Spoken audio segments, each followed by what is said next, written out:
নমস্কার বন্ধুরা, আপনাদেরকে আরও একটি নতুন ভিডিওতে স্বাগত জানাই। আজকে আমার কাছে রয়েছে পোকোর X5 Pro ডিভাইস, এবং আপনি যদি পোকোর ডিভাইসের সেই চিরাচরিত ওএস অর্থাৎ মিইউআই, যেটা আমরা পোকো ডিভাইস বা শাওমি ডিভাইসে দেখতে পাই, সেই মিইউআই ইউজ করতে করতে বোর হয়ে গিয়ে থাকেন, তবে আপনার জন্য অবশ্যই একটা সুখবর রয়েছে। কারণ ইতিমধ্যেই শাওমি তাদের এমআই সেকশন অথবা রেডমি এবং পোকো সেকশনের জন্য তাদের যে নতুন ব্র্যান্ড নিউ ওএস অর্থাৎ হাইপার ওএস কিন্তু রিলিজ করেছে এবং রোল আউটও শুরু হয়েছে। তো আপনার কাছে যদি পোকো X5 Pro ডিভাইস থাকে, আপনি হয়তো ইতিমধ্যেই এই ব্র্যান্ড নিউ যে হাইপার ওএস সেই ওএসের নোটিফিকেশান পেয়ে গেছেন।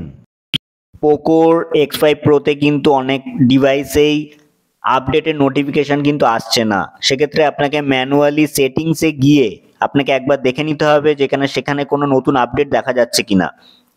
তো এখানে অ্যাবাউট ফোন সেকশনে গেলে এবং MIUI 14-এর ওপর ক্লিক করলে আপনারা এরকম শাওমির হাইপার ওএসের আপডেট দেখতে পাবেন।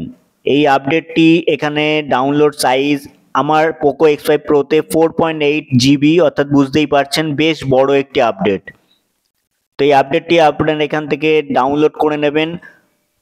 মোবাইল নেটওয়ার্কের দিয়েও করতে পারেন অথবা ওয়াইফাই দিয়েও করতে পারেন যদি পর্যাপ্ত ডেটা না থাকে। তা আপডেটটি হতে একটু সময় লাগবে, যেহেতু অনেক বড় আপডেট এবং সম্পূর্ণ নতুন একটি আপডেট। এবং বলে রাখি, এই হাইপার ওএসের সাথে সাথেই কিন্তু আপনার ফোনটি অর্থাৎ শাওমি X5 Pro 5G ফোনটি কিন্তু অ্যান্ড্রয়েড 14ও পেয়ে যাচ্ছে এর সাথে সাথেই। তো শাওমি হাইপার ওএসের যে ভার্সনটি এখানে দেখতে পাচ্ছেন, তার সাথে সাথেই কিন্তু এখানে অ্যান্ড্রয়েড 14ও কিন্তু পেয়ে যাবে। এই হাইপার ওএসের নিচে আপনারা এখানে সিস্টেম এবং ভাইব্র্যান্ট অ্যাস্থেটিক্স বলে কিছু কিছু সেকশন দেখতে পারবেন, যেগুলোকে হাইলাইট করছে, অর্থাৎ এই ওএসে আপনারা নতুন কি ফিচার পেয়ে যাবেন। এখানে ডেফিনেটলি নতুন কিছু ফিচার এখানে যুক্ত হবে আপনার পোকো ফোনটিতে। তার মধ্যে বলে রাখি, অ্যান্ড্রয়েড 14 রিলেটেড কিছু ফিচার অবশ্যই আপনারা পেয়ে যাবেন, যেরকম লক স্ক্রিনের ক্ষেত্রে, ভিজুয়ালাইজেশনের ক্ষেত্রে এবং অ্যানিমেশনের ক্ষেত্রে বেশ কিছু চেঞ্জেস এখানে আপনাদের পেয়ে যাবেন। এবং তার থেকেও বড় কথা যে আপনারা লেটেস্ট জানুয়ারি সিকিউরিটি আপডেট পেয়ে যাচ্ছেন এই শাওমি হাইপার ওএসের সাথে সাথেই পোকো ফোনে, এবং তার সাথে সাথে যে সমস্ত হাইপার ওএসের ফিচারগুলো রয়েছে সেগুলো কিন্তু বেশিরভাগই পেয়ে যাচ্ছেন। অর্থাৎ আপডেটটি কিন্তু আপনার ফোনকে একটা সম্পূর্ণ নতুন লুক দেবে এবং সমস্ত কিছু আপনাকে একটা নতুন ফিল দেবে, এটা বলাই যায়। তো এই 4.8 GB ডাউনলোড হতে একটু সময় লাগবে। যদি আপনার 5G কানেক্টিভিটিতে থাকেন সেক্ষেত্রে কিন্তু খুব একটা সময় লাগবে না, তাড়াতাড়ি ডাউনলোড হয়ে যাবে। যদিও ডাউনলোড হয়ে যাওয়ার পরে ইনস্টলেশন হতে বেশ কিছুটা সময় লাগবে, কারণ সম্পূর্ণ নতুন একটি ওএস এর সাথে সাথে ডাউনলোড এবং আপলোড হচ্ছে, তারপরে সেটা ইনস্টল হচ্ছে। সেক্ষেত্রে ভেরিফিকেশন এবং ডাউনলোড প্রক্রিয়া এবং ইনস্টলেশন প্রক্রিয়াটি সম্পন্ন হতে একটু সময় লাগবে, যেটা জেনারেলি অন্যান্য ফিচার আপডেট বা ছোটোখাটো যে সমস্ত সিকিউরিটি আপডেট থাকে সেক্ষেত্রে অতটা লাগে না, কিন্তু এক্ষেত্রে লাগবে। সে কারণে আপনারা হাতে সময় নিয়েই আপডেটটি করবেন, কারণ বেশ কিছুটা সময় কিন্তু আপনাকে এই আপডেটের পরে দিতে হবে আপনার ফোনটিকে পুরোপুরি ইউজ করার জন্য। তো ডাউনলোড কমপ্লিটেড, এরপরে কিন্তু আপডেটিং বলে দেখাচ্ছে। এই আপডেট হয়ে যাওয়ার পরে তারপরে কিন্তু ইনস্টলেশন হবে এবং ইনস্টলেশনের পরে রিবুট অপশন আসবে। তো এটাকে আপনাকে একটু ধৈর্যের সাথে অপেক্ষা করতে হবে। অবশেষে আপডেটিং এবং সিঙ্ক্রোনাইজেশনের পরে রিবুট অপশন এসছে, অর্থাৎ এবার ফোনটিকে রিবুট করতে হবে। তো এই রিবুটটি হতে একটু সময় লাগবে, কারণ যেক্ষেত্রে অনেক কিছু ফাইলস সেগুলো ভেরিফাই হয় এবং তারপরে রিবুট হয় এবং নতুন একটা ওএসে রিবুট হবে। সেক্ষেত্রে রিবুট হতে কিন্তু একটু সময় লাগবে, তাই আপনাকে একটু ধৈর্যের সাথে অপেক্ষা করতে হবে। তো অলমোস্ট 10 থেকে 12 মিনিট সময় লাগলো এই রিবুটটি হতে। অবশেষে শাওমির হাইপার ওএসের যে স্ক্রিন সেটা আপনারা দেখতে পাচ্ছেন, অর্থাৎ আমার পোকো X5 Pro কিন্তু হাইপার ওএসে আপডেট হয়ে গেছে। তো ফার্স্ট স্ক্রিনটা আসার পরেও একটু সময় লাগছে, লোড হচ্ছে।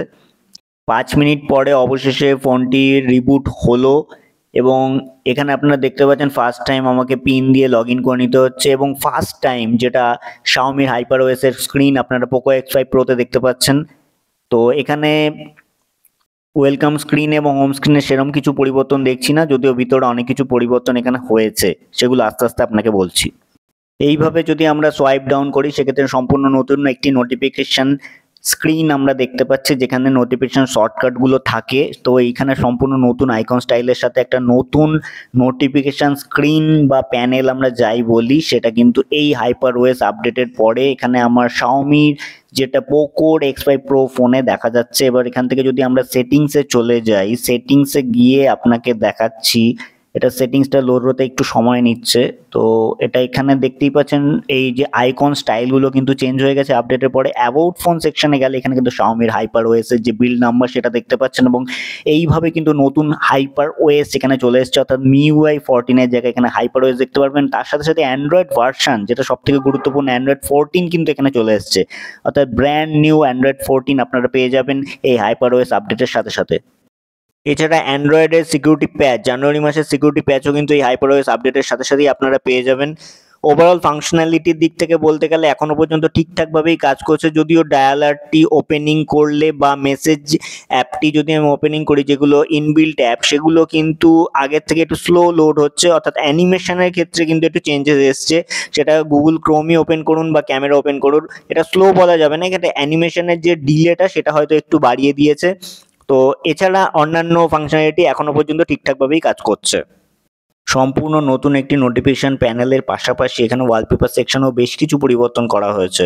আমরা যদি অফলাইন ওয়ালপেপার সেকশনে যাই, সেক্ষেত্রে আমরা নতুন নতুন ওয়ালপেপার দেখতে পারবো।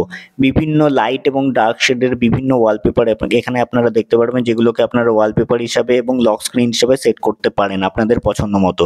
এখানে ফ্লাওয়ারের বেশ কিছু নতুন ওয়ালপেপার আপনারা দেখতে পারবেন, মাউন্টেন অর্থাৎ পাহাড়ের কিন্তু নতুন নতুন কিছু ওয়ালপেপার আপনারা দেখতে পারবেন। এছাড়াও মাল্টি কালার কিছু ওয়ালপেপার এখানে রয়েছে, যেগুলো কিন্তু দেখতে খুব ভালো লাগছে। এই ওয়ালপেপারে চেঞ্জেস ছাড়া এখানে ফন্টের ক্ষেত্রেও একটু চেঞ্জ হয়েছে। এখানে MI সিনসের যে ফন্টটা সেটা আপনারা পেয়ে যাবেন এবং সেট করতেও পারবেন। এগুলো ছাড়া এখানে লক স্টাইলে একটা বড় পরিবর্তন এসেছে, যেখানে লক স্টাইলটিকে কিন্তু বিভিন্নভাবে আপনারা কাস্টমাইজ করতে পারবেন।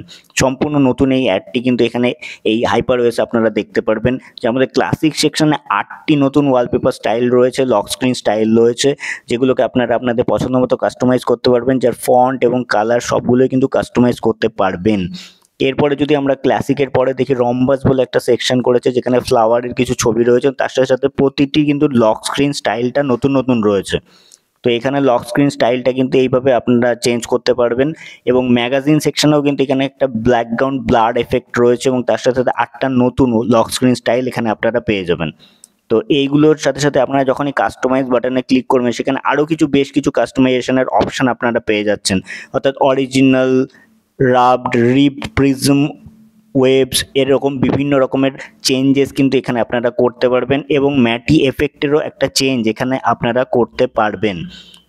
তো এইসবের পাশাপাশি আরও একটি বড় পরিবর্তন, সেটা ওয়েদার যে অ্যাপটি রয়েছে সেটার যা HyperOS যেটা নতুন দেখতে পাচ্ছি, এখানে কিন্তু অ্যানিমেশনটা অনেকটা চেঞ্জ এসছে, এবং একটা ব্যাকগ্রাউন্ড এফেক্ট অর্থাৎ ব্লাড এফেক্ট, যেটা ব্যাকগ্রাউন্ড ফোরগ্রাউন্ডে যে এফেক্টটা থাকে, সেটাও কিন্তু এখানে আমরা বিভিন্ন চেঞ্জ করলে বিভিন্ন লোকেশন সেখানে কিন্তু দেখতে পাচ্ছি, অর্থাৎ লোকেশনের চেঞ্জেস অনুযায়ী কিন্তু এখানে এটাও চেঞ্জ হয়ে যাচ্ছে। এই এফেক্টগুলো কিন্তু দেখতে দারুণ লাগছে। এটা এই ওয়েদারের যে নতুন মডিফিকেশনটা সেটাও কিন্তু এই HyperOS-এ আমরা দেখতে পাচ্ছি। আগে ছিল বাট এতটা সুন্দরভাবে ছিল না। সব মিলিয়ে কিন্তু HyperOS অনেক কিছু নতুন গ্রাফিক্যাল, নতুন অনেক কিছু অ্যাড করেছে, তার সাথে সাথে অ্যান্ড্রয়েড 14 তো আমরা পাচ্ছি। তো সব মিলিয়ে কেমন লাগলো অবশ্যই জানাবেন। ভিডিওটি ভালো লাগলে লাইক ও শেয়ার করবেন। অসংখ্য ধন্যবাদ।